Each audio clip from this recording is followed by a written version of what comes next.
because we're going to have a bit more of a chat about Carlton with Glen from Point Cook. Glen, thank you for joining the program tonight. How are you going? Oh, yeah, how are you guys? It's been a pretty ordinary night. I mean, there's no way you don't want to bow out of the finals series or finals hunt by 1 point to Collingwood if you're a Carlton supporter, that's for sure. Tough. That's the worst possible way to exit. I know. It looked like you weren't going to exit, that they weren't going to exit. And so thoughts were sort of, joyful and the endorphins were pumping, and then it all came crashing down. Yeah, I mean, that's right. Look, to be honest, I didn't really think, whether we were ever safe because, we've got a pattern of behaviour, over a long period of time of just not really being able to get over the line. And I think, I do think we've got a soft underbelly. We do. There's a bit of a reluctance to work really, really hard when we need to find that extra goal or, just think about it, slow the game down. We panic. So I said to my friends, even when they were 21 points in front, I said, this is certainly not over by any stretch of the imagination. But anyway, look, on review, I'm not happy with the year at all because I think if you're on 8-2 like we were, and then to miss the finals and lose our last 4 games, basically when we had 3 clear chances of getting into the 8, I think that's an absolute disgraceful outcome, to be honest. And look, they'll tell themselves that they've done well. They've got 12 wins. Harry McKay on the couch said, regardless of whether we make the finals or not, we've had a successful season. Well, that's part of the underbelly. That's part of the problem. I think there's this underlying feeling of, we're getting a bit better, so we've done our job. No, you haven't, boys. You've actually, it's worse. The situation is worse now, given how much promise there was early on. I'm glad you've brought up the fact that the last 4 games, obviously, that ended in the losses. The one that you reflect back out of those 4, because it was always going to be tough, Brisbane, Melbourne, Collingwood, but Adelaide losing by 29. Yeah, that was a terrible. Look, I went to that game. I drove in a very rainy conditions all the way up there to watch that game, and I think I was a bit like the players. I expected to go up there.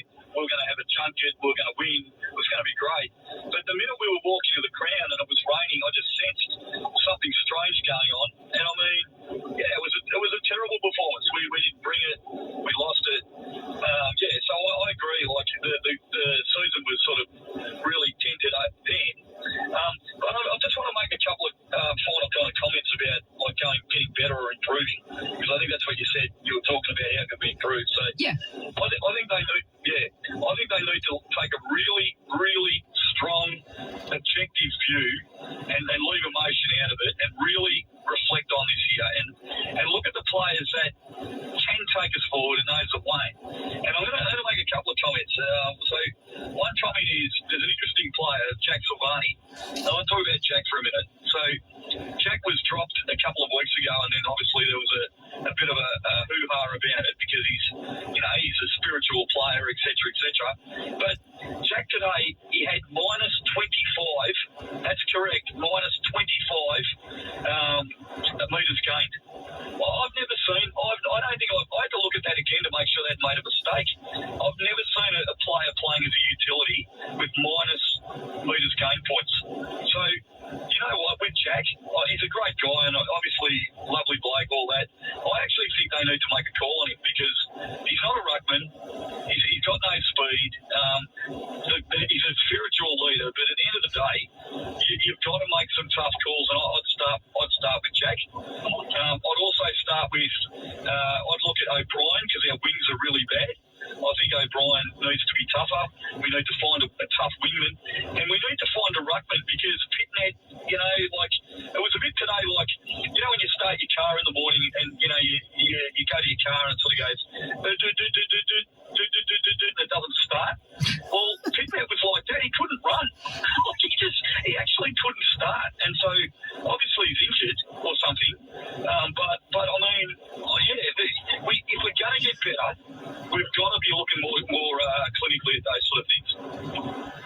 Yeah, it's a huge call, Glenn. And do you cut any slack at all for the injuries that you've had across the season for Carlton, like specifically with how they did affect the back line, or is that just, part and parcel of, a footy team and what they have to go through during a season? Look, I don't think we've been helped by that. I mean, but all teams have injuries. And look, I will say one thing about injuries. Like Sam Walsh, look, I've been a great fan of Sam. I really do have loved Sam Walsh for the last couple of years. But I'm going to put this out there. And I don't know why. Like, I don't have the data or the information. But for Sam Walsh not to play, and the club said it was due to back soreness.